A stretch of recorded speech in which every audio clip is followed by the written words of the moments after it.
ഇത് കണ്ടോ, എൻ്റെ വീട്ടിലുള്ള ഏലമാണ്. ഇപ്പം നിറയെ പൂത്തിട്ടും കായ്ച്ചിട്ടൊക്കെ ഉണ്ട് കേട്ടോ. എനിക്ക് ഇടയ്ക്ക് ചുമ വരുന്നുണ്ട്.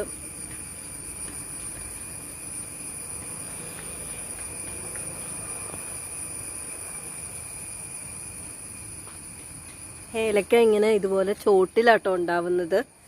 അറിയാൻ പാടില്ലാത്തവർക്ക് വേണ്ടി ഞാൻ ജസ്റ്റ് എടുത്തൂന്നേ ഉള്ളൂ.